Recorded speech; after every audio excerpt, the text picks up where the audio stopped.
누가복음 10장 25절에서 37절까지의 말씀을 중심으로 제목을 좀 바꿨습니다. 선 넘는 자라는 제목으로 잠시 말씀 나누도록 하겠습니다.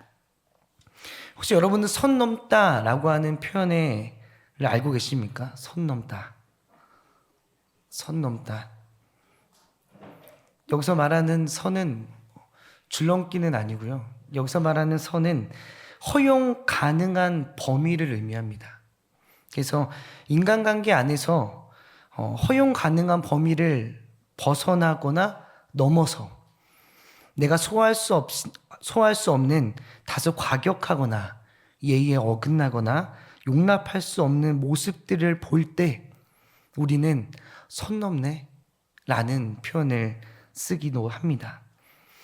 왜 제가 이 선 넘다라고 하는 표현을 미리 말씀드리냐면 오늘 본문에 기록된 예수님은 그런 의미에서 선을 넘는 자였습니다.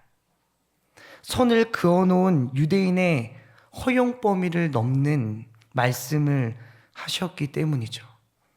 그리고 결론적으로 그런 예수님을 따르는 그리스도인인 우리도 선 넘는 자가 되어야 합니다. 예수님은 과연 무슨 선을 넘으셨으며 또한 우리는 무슨 선을 넘어야 할까요? 오늘 말씀을 함께 살펴보며 이에 대해서 한번 함께 고민해 보고자 합니다. 오늘 본문의 내용은 여기 계신 분들이 모두 다 알고 계실 만큼 유명한 말씀입니다. 저희는 흔히 이 말씀을 선한 사마리아인 비유라고 합니다.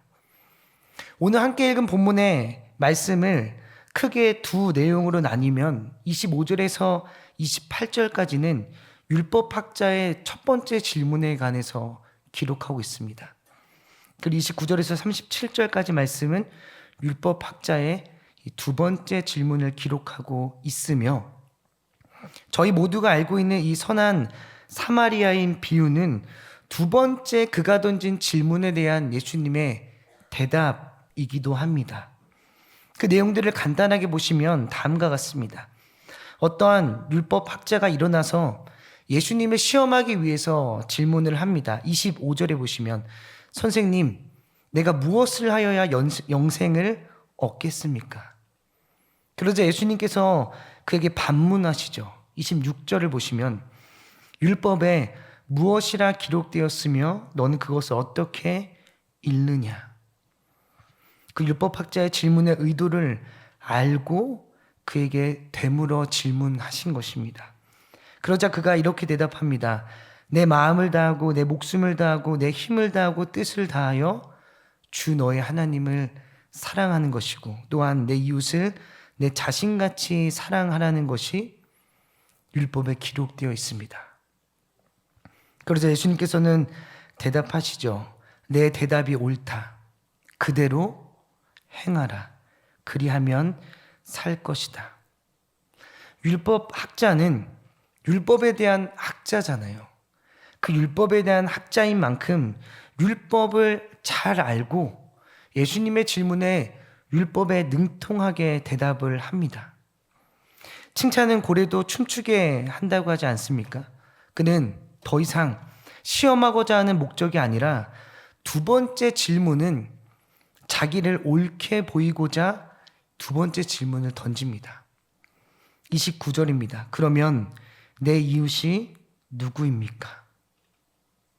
여기서 알 수 있는 율법학자의 질문이 가지는 특징 두 가지가 있습니다. 그 어느 것 하나 순수한 질문이 없다는 것이 특징이죠. 첫 번째 질문은 그가 던진 이유를 25절에 시험하기 위한 것이라 기록하며 두 번째 그가 던진 질문은 29절에 자신의 의를 위한 것이라고 기록하고 있습니다. 그는 첫 번째 질문에 이 대답에 되게 만족하며 두 번째 자기를 옳게 보이고자 던졌던 질문이 그러면 내 이웃이 누구입니까? 라고 던졌던 질문은 자기는 내가 생각하는 이웃에게 사랑을 잘 베풀고 있음을 알고 그거에 대해서 칭찬을 받고자 자신을 옳게 보이고자 그 질문을 던졌던 것입니다. 그리고 그 마음과 중심, 그 의도와 목적을 아시는 예수님은 그의 그 질문에 대답을 하는데 그 대답이 무엇이냐? 바로 선한 사마리아인의 비유입니다. 그 선한 사마리아인의 비유의 이야기는 강도 만난 한 사람, 그 비극에서 이야기를 시작하고 있습니다. 30절을 보시면 어떤 사람이 예루살렘에서 여리고로 내려가다가 강도들을 만나죠. 대부분 사람들이 예루살렘에 오는 이유는 제사를 지내기 위해 왔습니다. 그렇다면 오늘 이 예루살렘에서 여리고로 내려가는 이 사람은 제사를 지내기 위해 온 사람, 즉 유대인이었을 것이라고 저희는 생각할 수 있습니다. 그 예루살렘에서 여리고는 예루살렘 같은 경우는 저희가 해수면을 기준으로 800m 위에 있거든요. 근데 여리고는 해수면을 기준으로 아래로 200m 떨어진 곳에 위치합니다. 그럼 예루살렘이랑 저희가 여리고를 보면 고도 차이는 1000m 차이가 나는 그 차이가 있는 지역이기 때문에 그 내려가는 그 길이 굉장히 가파르다고 합니다. 그럼 가파르면 사람들이 잘 안 오겠죠. 그리고 그 지나는 길이 굉장히 황량하고 험한 길이었기 때문에 강도들이 그곳에 많이 숨어 있었대요. 잘 안 오고 가파르고 어려운 길이니 그곳에 있다가 사람이 지나가면 때려서 물건을 훔치곤 했다고 합니다. 그런데 하필 가는 날이 장날이라고 오늘 그 사람이 내려오다가 강도를 만난 것입니다.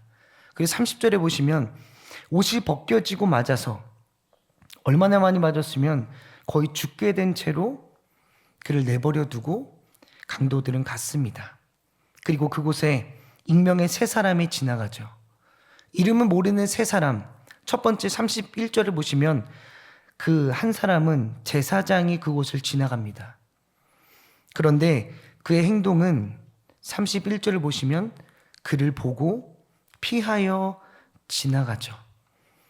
두 번째 사람은 레위인이 그곳을 지나갑니다. 그런데 그의 행동도 그와 동일했습니다. 32절을 보시면 그를 보고 피하여 지나가되. 그렇게 두 사람이 지나간 후에 그곳을 또 다른 한 명이 지나가게 되는데 그 사람이 바로 33절에 등장하는 사마리아 사람이죠. 그런데 그 사마리아 사람은 앞선 두 사람과는 다른 행동을 취합니다. 34절을 보시면 기름과 포도주를 붓고 싸매줍니다. 이게 그 당시 민간요법이라고 합니다. 기름은 상처의 통증 완화와 덧나는 것을 방지해주고 포도주 같은 경우는 살균의 역할을 감당하여 그 당시 그들이 이렇게 다치는 경우는 이 비상 응급 조치로 기름과 포도주를 붓고 싸맸다고 합니다. 그 응급 조치를 취하고 가도되는데 그 사람은 그뿐 아니라 34절을 보시면 자기 짐승에 그를 태워서 주막으로 데려가서 돌보기까지 합니다. 그것뿐만 아니라 더하여 주막 주인에게 데나리온 2를 줍니다. 여기서 말하는 데나리온은 한 사람이 하루를 노동하면 주는 게 한 데나리온. 그러면 이틀을 노동해서 받은 품삯을 그 주막 주인에게 지불하며 35절에 보시면 이후의 치료와 숙박까지도 생각하여 좀 더 보살펴주면 내가 돌아오는 길에 그 돈을 지불하겠다고까지 말합니다. 이 비유를 마친 후 예수님은 율법학자에게 질문하시죠. 36절을 보시면 너의 생각에 이 세 사람 중에 누가 강도 만난 자의 이웃이 되겠느냐? 그러자 율법학자가 이렇게 대답합니다. 37절에 자비를 베푼 자니이다. 오늘 이 짧은 비유의 이야기에서 예수님은 율법학자에게 두 가지의 메시지를 전달하십니다. 첫 번째는 이웃에 관하여, 두 번째는 자비에 관하여. 먼저 이웃에 대해서 잠시 살펴보시면 율법학자와 예수님의 질문을 비교해 봐야 합니다. 율법학자는 이렇게 질문하시죠. 내 이웃이 누구입니까?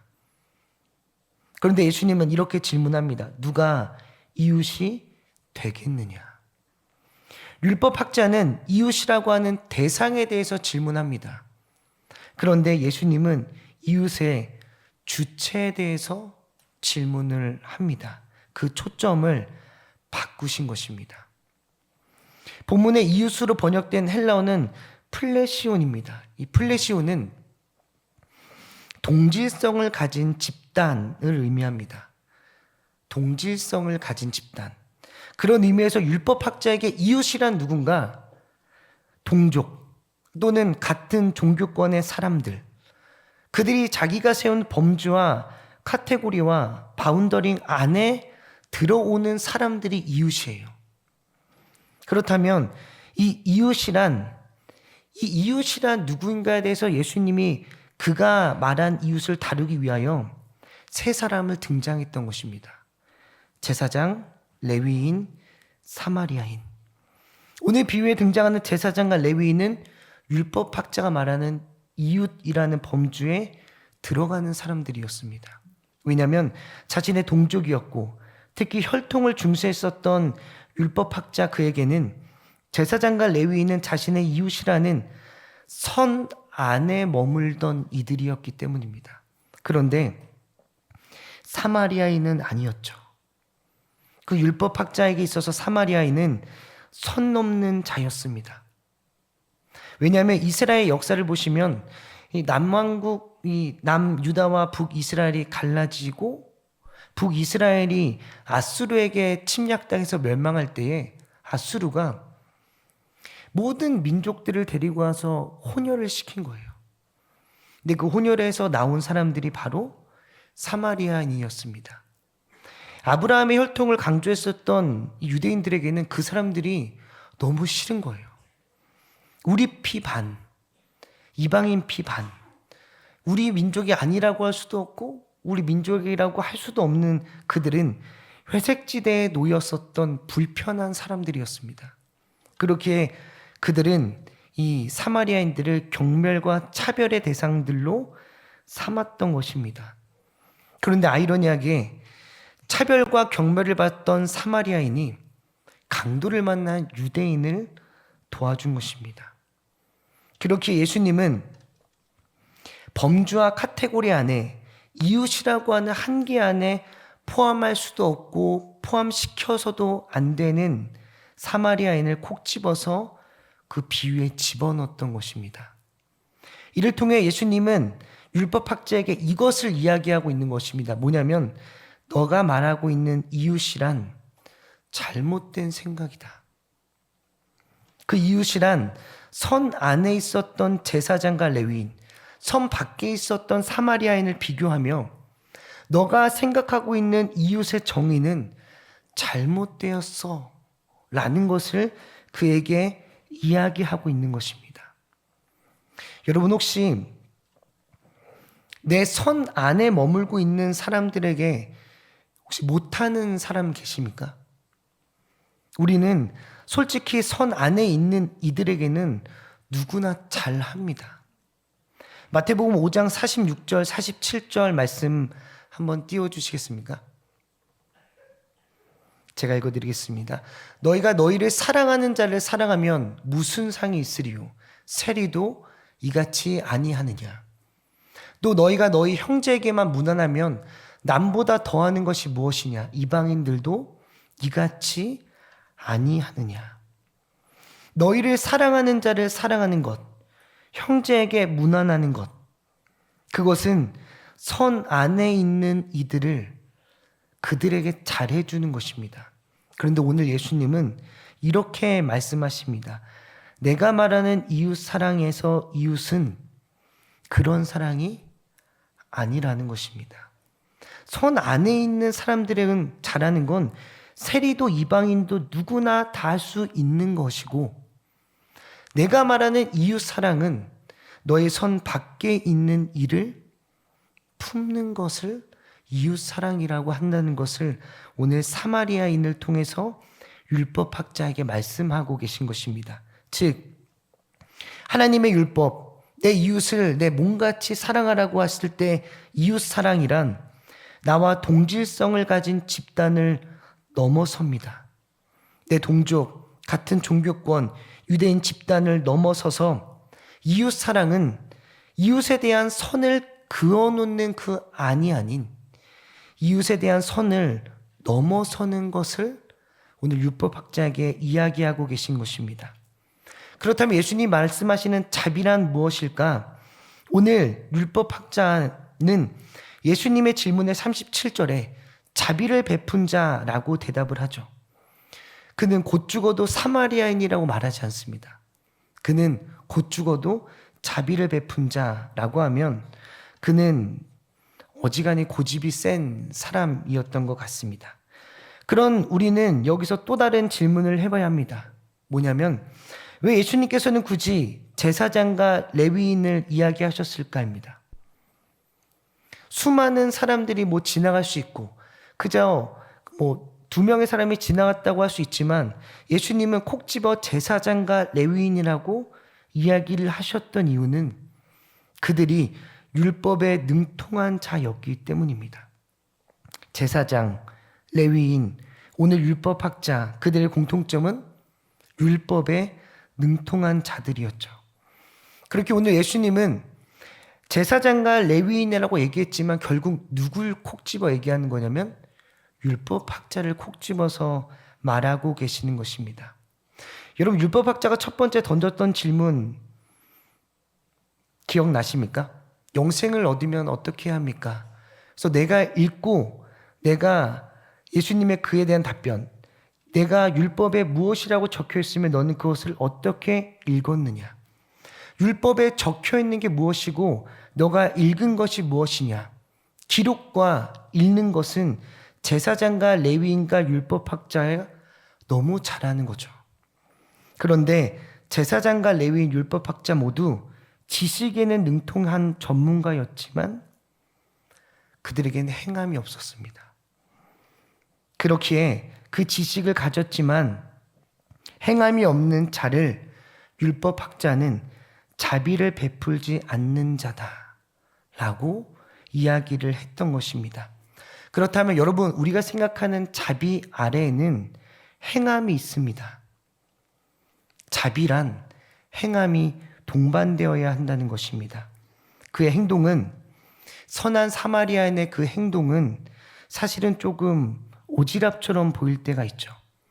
유대인에게 민간요법만 해줘도 되는데 자기 짐승에 태워서 주막에 데려가고 자신의 돈까지 주며 그를 보살핍니다. 여러분, 더군다나 그때 33절을 보시면 그 선한 사마리아인은 여행 중이었어요. 평안히 쉬고 스트레스도 풀고 내가 좀 행복하기 위하여 지냈던 여행 중에 다친 사람을 도와주는 것을 모자라 나의 시간도 떼고 내 돈도 떼며 그를 돌봐주고 챙겨주는 것. 다른 사람들이 보기에는 바보처럼 보이는 이 일. 오늘 성경은 그 모습을 자비라고 말합니다. 그렇다면 자비도 선을 넘는 행위입니다. 왜냐하면 율법학자처럼 기준을 따지지 않기 때문입니다. 선한 사마리아인은 자신들을 혐오하고 경멸하고 차별했었던 유대인까지도 도와줄 수 있는 마음, 그 마음이 바로 진정한 자비라는 것을 봤을 때 우리에게 자비는 선을 넘어야만 가능합니다. 그런데 더 까다롭습니다. 자비는 그저 행함, 선행만 있어서도 안 되기 때문입니다. 왜냐하면 오늘 이 자비를 얘기했을 때 오늘 성경에 그 선한 사마리아인이 품고 있었던 마음까지도 기록하고 있기 때문이다. 오늘 본문 33절을 보시면 그 선행에 앞서 사마리아인이 가졌던 마음은 불쌍히 여기는 마음입니다. 여기서 불쌍히 여기다, 이 표현은 여러분들 우리가 자주 보셨을 것 같은데 어디서 나오냐면 예수님께서 표적을 행하시기 전에 항상 이 표현이 등장합니다. 그들을 불쌍히 여겨. 그를 불쌍히 여겨. 즉 자비란 예수 그리스도의 마음으로 그 상대방에게 결핍된 것을 충족해 주는 일을 의미합니다. 우리가 행해야 될 자비는 마음도 있어야 하며 행함도 갖춰야 하는 까다로운 행동이 바로 자비인 것입니다. 사랑하는 장춘단교회 성도님 여러분, 여러분은 진정한 이웃이 되어주고 계십니까? 나만의 선을 긋고 때론 나의 가족에게, 때로는 공동체된 이들에게 이웃이 되어주지 못하고 계시지는 않으십니까? 여러분은 진정한 자비를 베풀고 계십니까? 결핍한 이들을 보며 하나님 아버지의 국률한 마음을 품고 그들의 결핍을 채워주기 위하여 시간도 물질도 그들에게 내어주고 계십니까? 간절히 바라옵기는 저는 우리 모두가 선 넘는 자가 되실 수 있기를 소망합니다. 예수 그리스도를 따라 이웃이란 범주의 선을 넘어 예수 그리스도를 따라 자비란 규정된 선을 넘어 그 예수 그리스도의 사랑을 품고 결핍된 모든 이들에게 충족을 제공하는 모두가 되실 수 있기를 소망합니다. 세상은 복음을 듣기보다 보고 싶어 합니다. 오늘 예수님의 마지막 말씀을 우리 장충당 교회를 향한 하나님의 명령으로 받아 그에 순종하며 사실 수 있기를 소망합니다. 37절 말씀, 가서 너도 그와 같이 하라. 기도하시겠습니다. 사랑과 은혜가 풍성하신 하나님 아버지, 오늘 선한 사마리아인을 보며 우리의 삶을 되돌아볼 수 있도록 인도하여 주심 감사합니다.